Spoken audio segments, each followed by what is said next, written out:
j'espère que tu te portes très très bien, que cette vidéo te trouve dans d'excellentes conditions. Alors pour aujourd'hui, je vais tout simplement parler avec toi de la notion des cinématiques d'un point matériel. Alors la première chose déjà, c'est que un point matériel, c'est tout simplement tout corps auquel on affecte une masse. Par exemple, si je prends une bille que je dis par exemple possède une masse M1, si je prends un mobile, n'importe lequel, par exemple une voiture qui possède une masse, ainsi de suite.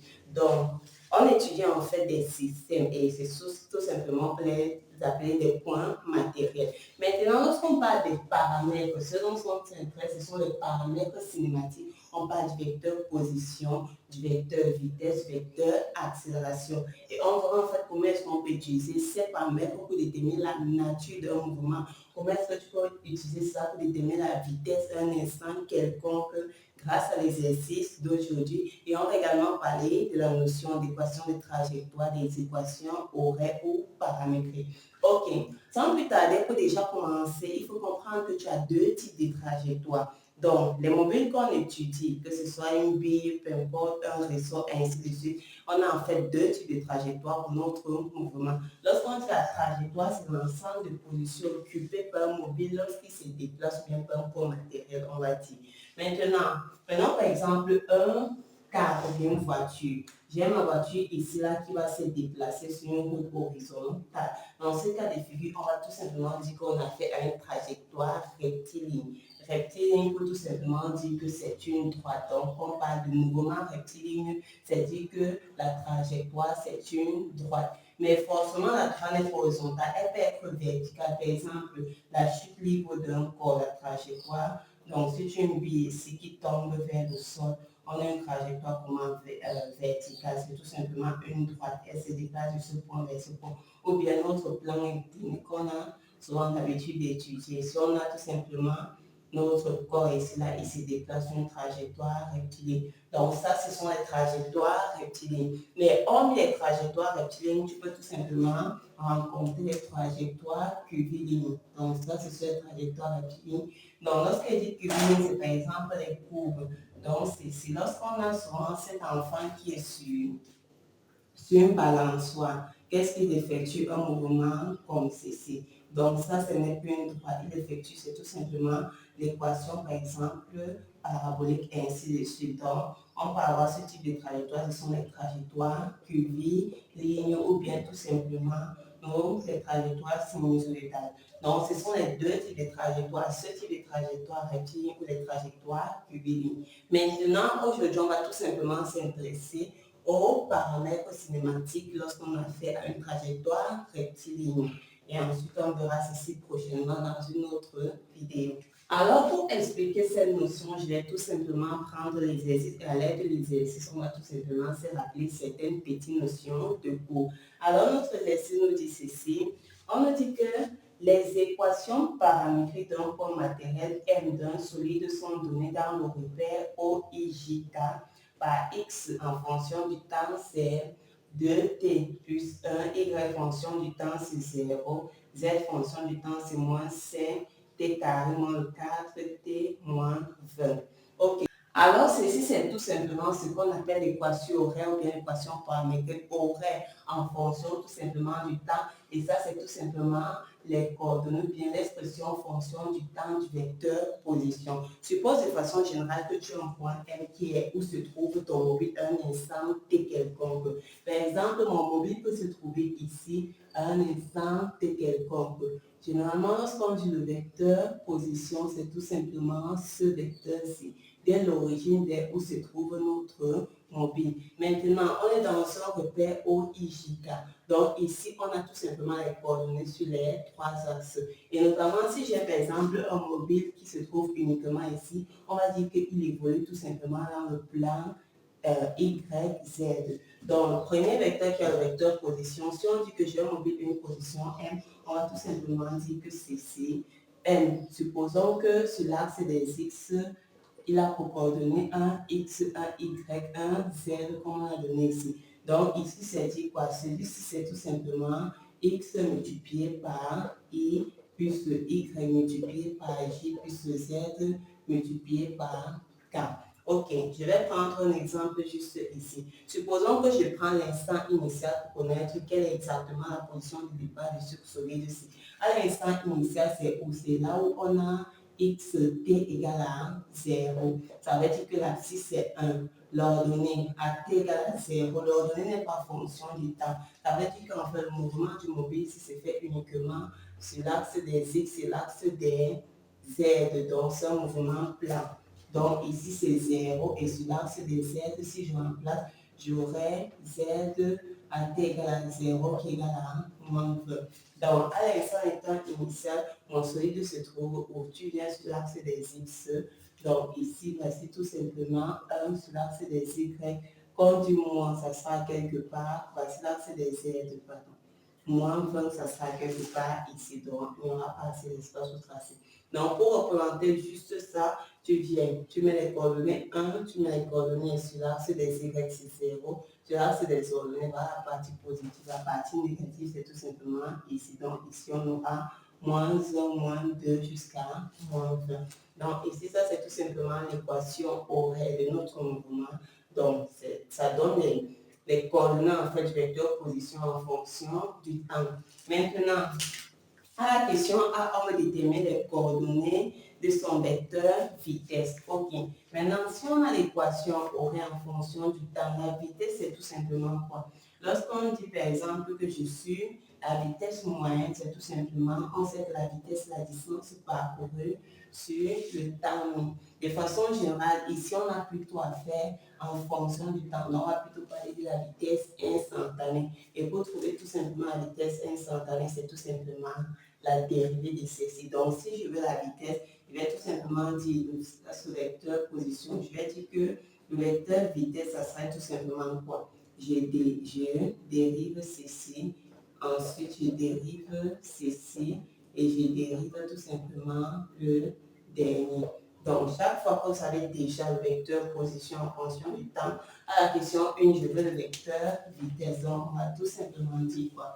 Si en A, pardon, je veux le vecteur vitesse, c'est tout simplement dire quoi? Les coordonnées du vecteur vitesse, je viens. Comme le vecteur vitesse est la dérivée, on va tout simplement dire quoi? La vitesse suivant l'axe des x, des t, ça serait tout simplement la dérivée de ceci. Donc, je vais dériver ceci, ce qui va me faire de, je viens ici, la vitesse suivant l'axe des y, fonction du temps, c'est tout simplement la dérivée de 0. Or, c'est 0. Si je veux, suivant l'axe des z, c'est tout simplement la dérivée de ceci.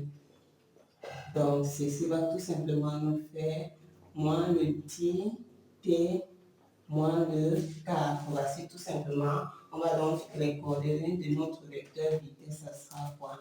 Je vais écrire ceci, vitesse suivant l'axe des x, c'est 2, vitesse suivant l'axe des y, c'est 0, et la vitesse suivant l'axe des z, c'est tout simplement moins 10 t moins 4. Ok, jusque-là, si tu peux obtenir la vitesse, tu dérives ceci. Ça veut dire que pour obtenir, en fait, si tu as la vitesse, tu veux quitter la vitesse pour déterminer, en fait, l'équation horaire.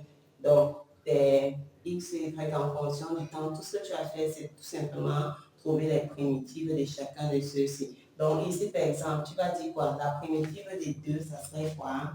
Ça serait tout simplement 2t. Maintenant, tu dois trouver la position initiale suivant l'axe des x.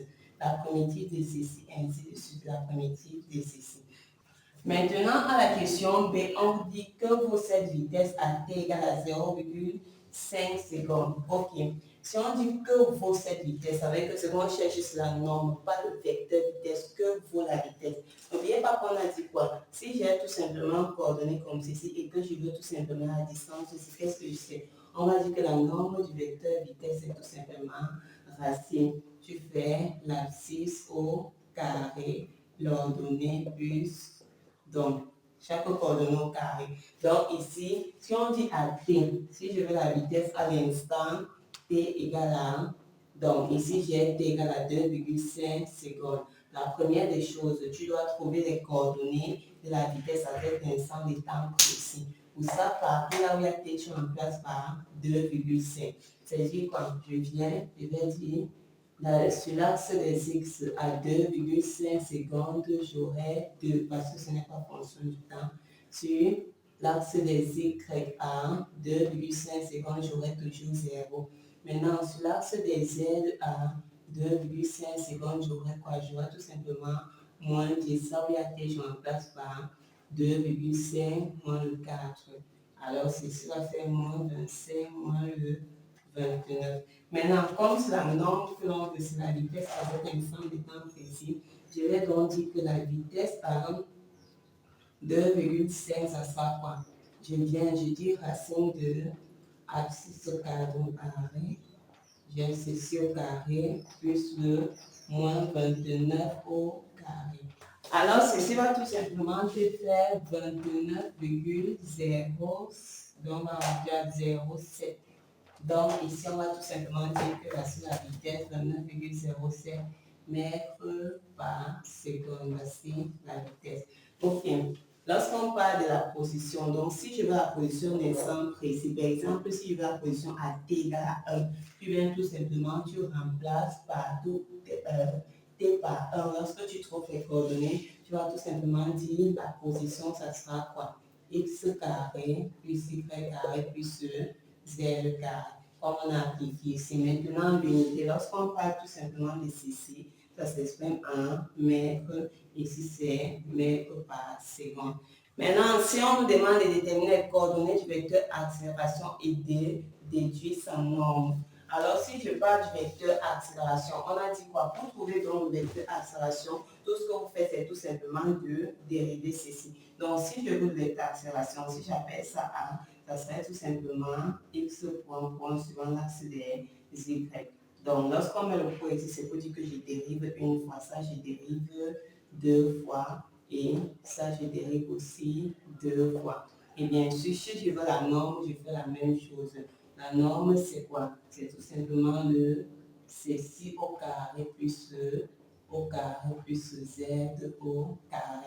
Appliquer ça, c'est dire quoi? Je veux les coordonnées du vecteur. Commençons par trouver le vecteur. Comme j'ai la vitesse, pour qu'il dérive ceci directement, on va tout simplement dire quoi? Ici, c'est le C. Je veux le vecteur accélération.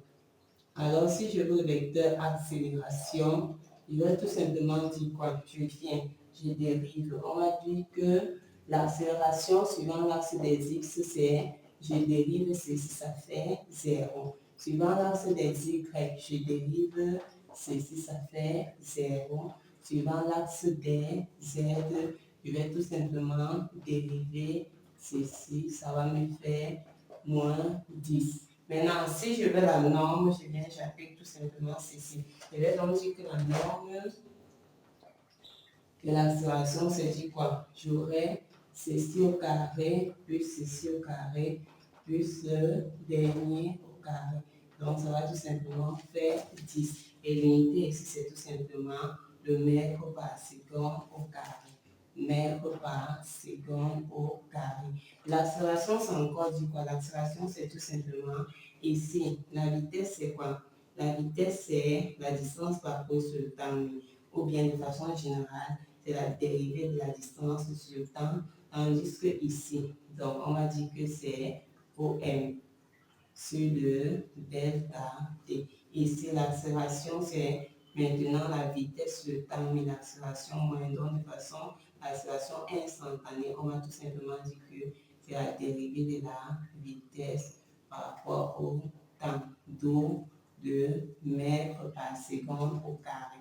Donc ici, notre accélération, c'est tout simplement 10 mètres par seconde au carré. Maintenant, grâce à ceci, tu peux tout simplement connaître la nature de ce mouvement. C'est-à-dire, par exemple, comme notre accélération, regarde les coordonnées. Donc, c'est sur la partie négative de l'axe des Z, donc c'est tout simplement négatif. On va dire qu'ici, on a fait un mouvement, c'est un mouvement rectiligne uniformément retardé ou bien freiné. Donc, je vais dire que c'est un mouvement rectiligne uniformément retardé ou freiné. Pour connaître quelle est la nature du mouvement, vous venez tout simplement ici sur le vecteur accélération. Si vous calculez votre vecteur accélération égal à 0, ça veut dire que le mouvement est commencé, un mouvement uniforme, rectiligne uniforme. Donc, L'accélération, c'est zéro, la vitesse est constante, ça ne change pas. Si vous trouvez une accélération négative, c'est un mouvement rectiligne uniformément retardé ou freiné. Donc, l'accélération est négative. Et si plutôt votre accélération est positive, on va dire que c'est un mouvement rectiligne uniformément accéléré. Donc, si on te demande la nature du mouvement, si tu as déjà l'accélération, tu peux déterminer si c'est un mouvement uniforme, accélération égale à 0. Si c'est négatif, accélération est retardée, freinée ou ralentie. Et si c'est plutôt supérieur à 0, le mouvement est accéléré. Maintenant, en dernier lieu, on demande l'équation de la trajectoire. L'équation de la trajectoire est beaucoup utilisée lorsqu'on connaît exactement la position, en fait, un instant étant précis. Donc, lorsqu'on parle d'équation de la trajectoire, c'est par exemple 10 fois. Si je suis dans un mouvement plan, par exemple, comme Y, Z, quand du plan, c'est juste 10 cc. Ça, c'est l'espace, les trois vecteurs. Si on a X, Y avec des valeurs, ça, c'est tout simplement dans l'espace. Mais ici, on a fait un mouvement plan parce que les coordonnées sur un axe n'existent pas. Donc, le mouvement sera plan lorsque, par exemple, les coordonnées sur l'un des axes, en fait, c'est tout simplement 0. Comme ici, sur l'axe des Y, c'est 0. Là, je parle que j'ai fait un mouvement plan. Et dans ce cas de figure, lorsque vous avez un mouvement plan, alors maintenant, quand vous avez ce type de mouvement plan, vous pouvez tout simplement exprimer l'un fonction de l'autre. C'est-à-dire ici, là, comme le Y est 0, ça veut dire que notre mouvement s'effectue que est plan et s'effectue sur le plan XZ. Maintenant, ce qu'on va tout simplement faire, c'est d'exprimer le Z de fonction de X et ça sera l'équation de la trajectoire. Pourquoi? Tu prends là où il y a le T, ça c'est T carré, c'est plus facile d'étirer T, c'est bien d'exprimer ça ici. Si tu exprimes par exemple X fonction Z, c'est également l'équation de la trajectoire. Si tu exprimes Y fonction X, c'est également l'équation de la trajectoire. Ça dépend de ton exercice et surtout, est-ce que tu as fait un mouvement plan? Si c'était X égale à 0, on devait tout simplement utiliser par exemple Y fonction de Z ou Z fonction de Y. Donc ici, si on veut l'équation de la trajectoire, on va tout simplement exprimer l'équation de la trajectoire. Je vais tout simplement dire que ça c'est quoi? Z de fonction de X. Si je dis que ça c'est la première, ça c'est la deuxième, ça veut dire que je vais venir en 1, je dis tout simplement le T. Parce que c'est le T qu'on est ici et là. C'est-à-dire que X c'est quoi? C'est 2T plus 1. Ce qui fait que si je veux T, ça serait X moins 1 sur 2. Et bien ensuite, je dis quoi? Je dis 1 dans 2. Donc partout il y a T, je remplace par l'expression C. On va donc dire que c'est quoi? Moins le 5 facteur de X moins 1 sur 2 au carré, moins le 4 facteur de X moins 1 sur 2, moins le 20. Donc, rapidement, on va dire moins le 4 X carré, 2X plus 1. Et ici, on a moins 2 facteur de X moins 1 moins 20, donc je vais dire moins le 5 sur 4 x carré plus le 5 demi de x moins le 5 sur 4 moins le 2 x plus 2 moins le 20. Donc l'équation de la trajectoire sera tout simplement x carré et ici x. Donc si on met x sur 2, ça va tout simplement faire. Donc là, c'est le plus 5 demi et si c'est moins 2, ça va nous faire moins 4 demi. Ce qui va nous faire 1 demi plus 1 demi de x et enfin ici on a moins 5 sur 4 moins le 18. Donc si on multiplie par 4, ça va tout simplement nous faire 3, 7, et puis ce 5, ça va nous faire moins le. Voici donc l'équation de notre trajectoire. Donc voilà quelques données qui concernent les paramètres cinématiques et comment vous pouvez les utiliser pour déterminer la nature des mouvements et certaines autres informations. Je vous dis merci d'avoir regardé la vidéo et à la prochaine.